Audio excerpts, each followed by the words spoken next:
Quando eu estou a orar ao Senhor, nada no mundo é tão grande assim, pois na doçura da paz que a mim vem, sinto que Deus está perto de mim. É tão sublime o momento de orar, na imensidão do mundo a rolar. Ouve-se a guerra lá fora a troar, ouve-se 1000 corações a gritar. A liberdade que eu ouço aclamar, em todo o instante que estou a orar. Todos conhecem o poder da oração neste momento de libertação. Se tu quiseres sentir tão profunda emoção, onde estiveres, ore ao Senhor, pois Deus te escuta com muito eterno amor, em qualquer ponto da imensa amplidão. Amém.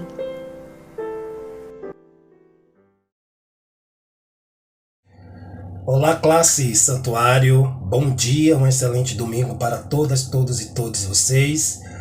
Aqui eu estou trazendo a palavra final daquilo que eu vim refletindo na semana passada sobre a teologia negra da libertação a partir do James Cone, esta grande figura que também vai contribuir para esse movimento do povo preto nas estruturas religiosas dos Estados Unidos. E é uma figura que merece ser sempre lembrado, ao lado também do Martin Luther King, que também é um grande nome e uma figura também muito importante dentro desse movimento teológico preto.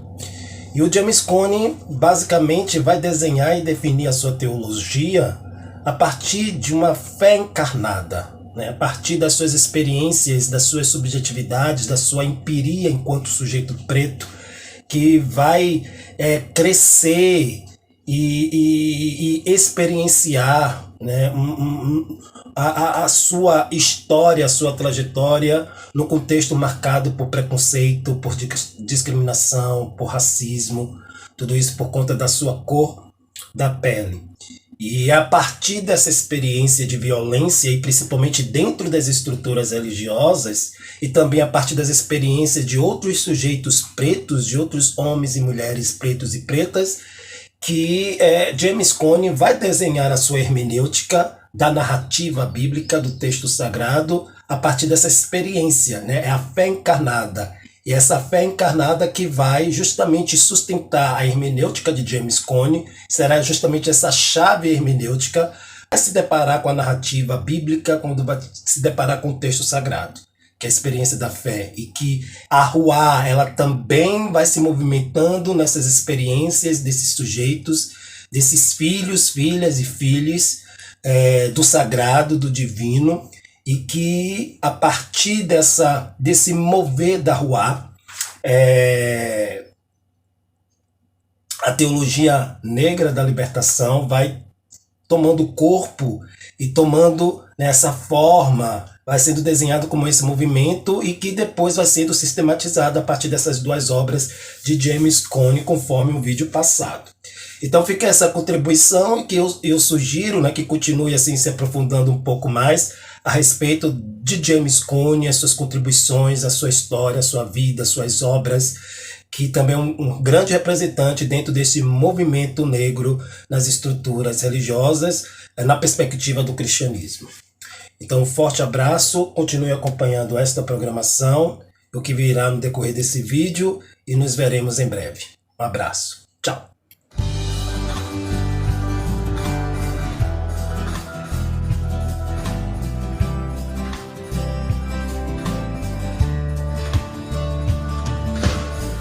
Nos galhos secos de uma árvore qualquer, onde ninguém jamais pudesse imaginar,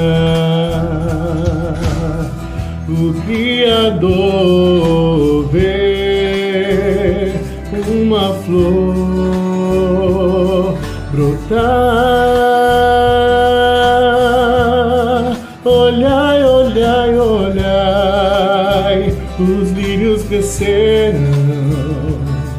no campo. E o Senhor nosso Deus nos tem alimentado para nossa alegria, para nossa alegria,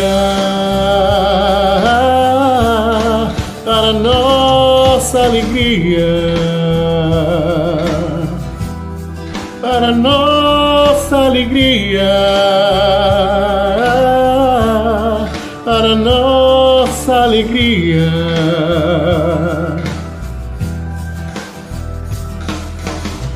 Nos galhos secos de uma árvore qualquer, onde ninguém jamais pudesse imaginar,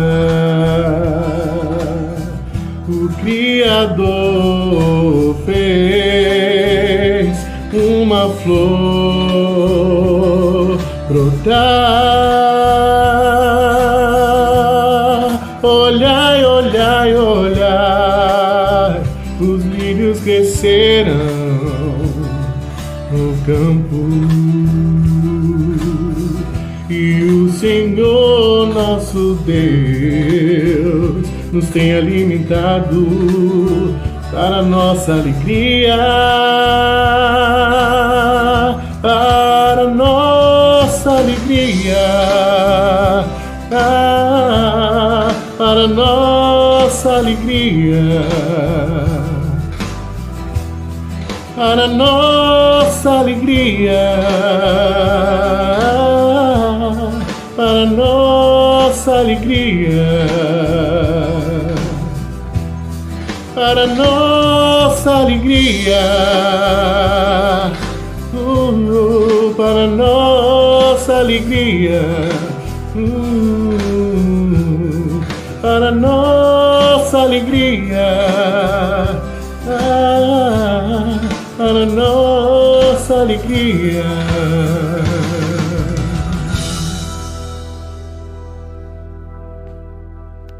Então, a partir dessa ideia, o James Cone, que vai nascer em 1936 e faleceu em 2018, então não faz muito tempo, né? Então, a partir dessa sua experiência enquanto homem preto e também a leitura que ele faz da experiência dos outros pretos e pretas vítimas dessa violência, o James Cone será considerado o pioneiro da exposição sistemática, ou seja, o primeiro que vai começar a fazer uma série de reflexões. E duas principais obras de James Cone são consideradas assim marcos dentro desse movimento e da própria teologia enquanto sistemática, que vai tratar desse tema da negritude dentro dessa perspectiva religiosa nas estruturas do cristianismo. Então, essas duas obras que merecem destaques estão conhecidas, né, pelos teólogos e teólogas que são e que se envolvem nesse movimento da teologia negra. O primeiro livro, que é a Teologia Negra e Poder Negro, publicado em 1969, e o segundo livro, Teologia Negra da Libertação, que será publicado no ano seguinte, ou seja, no ano de 1970. Essas duas obras resumem o quê, irmãos e irmãs? Então, resumem o pensamento e a leitura e a hermenêutica de James Cone ao olhar para as narrativas bíblicas, para o texto sagrado e como ele vai fazendo as suas releituras. Então, Cone defende que a interpretação teológica, ou seja, a hermenêutica teológica e o modo de como se constrói essa interpretação da narrativa bíblica através dessa hermenêutica, através dessa chave hermenêutica, né, que a hermenêutica é esse processo da interpretação do texto sagrado e a sua ressignificação e a sua aplicação para a realidade daquele grupo de indivíduos ou para um indivíduo, né, a partir da sua experiência e da sua vivência. Cone vai entender o seguinte, que o processo da interpretação teológica, a interpretação teológica em si e o processo de como se constrói essa interpretação enquanto narrativa são determinados por subjetividades situadas em realidades concretas. A interpretação bíblica é a interpretação da vida, essa leitura da vida. Se é a leitura da vida, então é a leitura de um conjunto de experiências, de vivências de um grupo, de uma sociedade ou de um indivíduo também. Então, Cone resume o seu pensamento nessas duas obras, nesses dois livros, Teologia Negra e Poder Negro, que é o primeiro livro, e o segundo, Teologia Negra da Libertação, a partir deste pensamento, dessa ideia. E aí, a partir disso, né, de como enxerga essa interpretação teológica, esse processo de construção de interpretação da narrativa bíblica, que essa interpretação é determinada pelas subjetividades, experiências individuais e coletivas, a partir de uma realidade concreta, o aqui e agora, o já, o hoje, né? Então, isso, de uma certa forma, esse pensamento de Cone se traduz como uma crítica a essa teologia tradicional, que vamos entender essa teologia tradicional como essa teologia hegemônica, e essa teologia hegemônica é justamente essa teologia europeia e norte-americana que nós, enquanto brasileiros, também herdamos, né? E herdamos essa teologia, reproduzimos muitas vezes essa teologia herdada, ou seja, é uma crítica a essa teologia hegemônica, essa teologia tradicional, europeia e norte-americana, ou seja, ocidental branca, né? Então, o processo da teologia hermenêutica, ou a hermenêutica da teologia bíblica, muitas vezes ela é feita a partir de uma chave teológica ocidental, eurocêntrica, norte-americana e branca.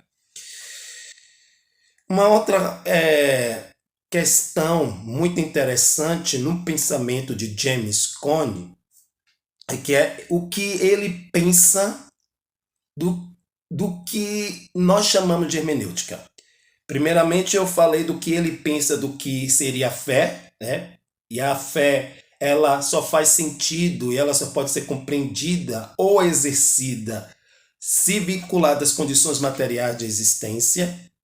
Segunda coisa do pensamento de Cone é que a interpretação bíblica ela é determinada por subjetividades coletivas e individuais situadas em realidades concretas. Isso reforça o seu conceito, a sua definição de fé, e o que ele também vai sinalizar e apontar, né, para nós, e aí seria interessante nós conhecermos um pouco dessas duas literaturas, pelo menos termos uma ideia de como ele vai fazendo essa hermenêutica, de como ele compreende essa hermenêutica da narrativa bíblica a partir da sua experiência enquanto homem preto e cristão.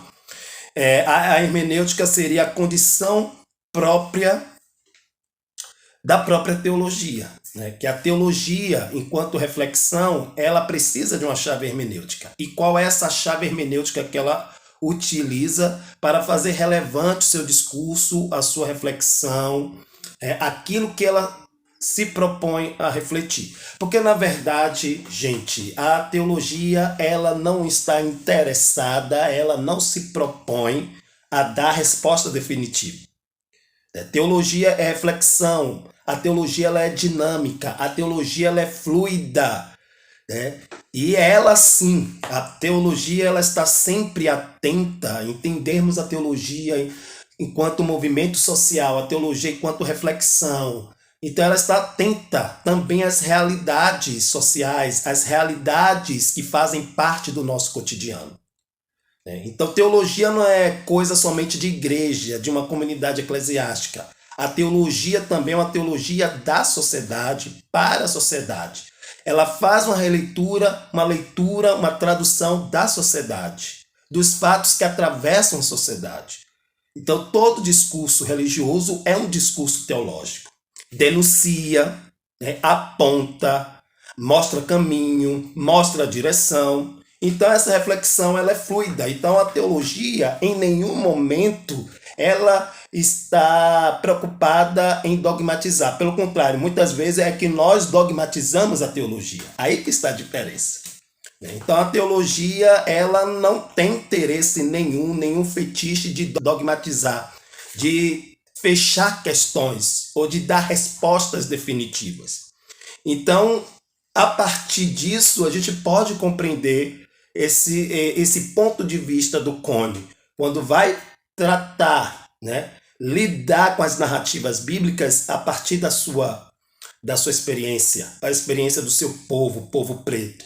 Ou seja, fazer com que, ao ler o texto, ao ler a narrativa, ao ler o texto sagrado, se encontre no texto, se veja no texto, se identifique com o texto, né, através dos problemas sociais, políticos, econômicos, daqueles personagens que estão sendo narrados, né? Então, esse é o conceito, esta é a definição de hermenêutica no pensamento de Cone, a condição própria da teologia, do fazer teologia, principalmente da teologia preta, da teologia negra. E, concluindo aqui, duas questões, né, caracterizam o pensamento de Cone quanto todos esses elementos que eu estou compartilhando aqui com vocês neste vídeo, nesse nosso estudo. Então, dois fundamentos. Primeiro, a experiência da igreja negra e o significado sociopolítico branco. E aí ele vai fazer, né, toda uma reflexão, né, do que seria, né, essa igreja negra, de como a Santa Rua também vai trabalhando nessa comunidade que tenta, né, mostrar sua força e sua voz, a voz do seu povo, a força do seu povo. E que Deus também se move através de pretos e pretas. E aí, ao mesmo tempo, ele vai denunciando, né, essa performance sociopolítica branca que tenta o tempo todo invisibilizar este movimento e essa própria reflexão. Então, eu trago aqui para vocês, na manhã deste domingo, nesse estudo, nessa classe, um pouco das contribuições do James Cone.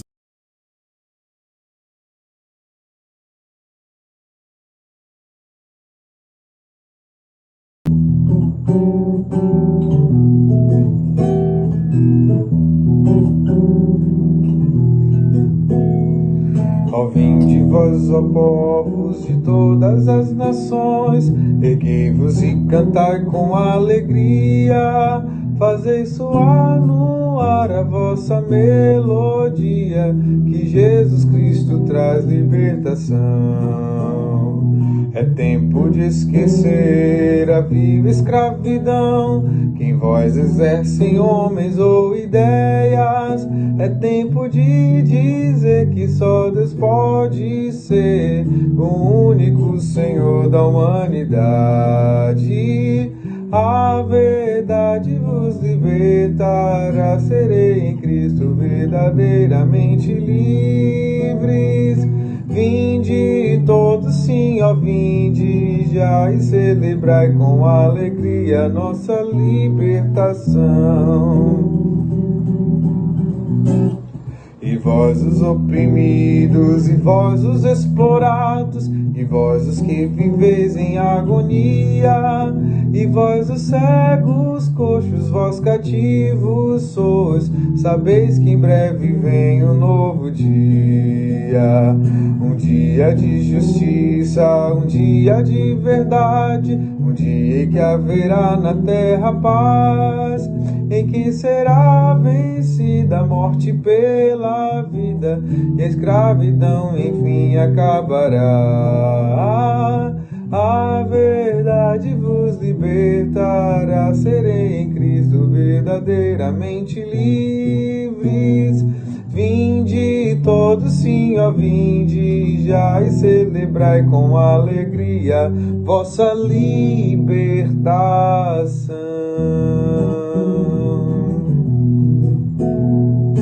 A verdade vos libertará, serei em Cristo verdadeiramente livres. Vinde todos, sim, ó vinde já, e celebrai com alegria nossa libertação.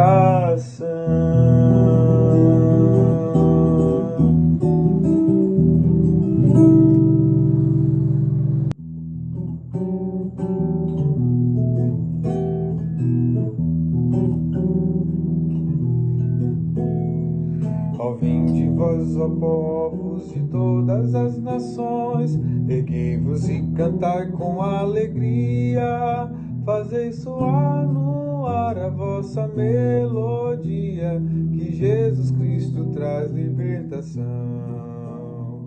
É tempo de esquecer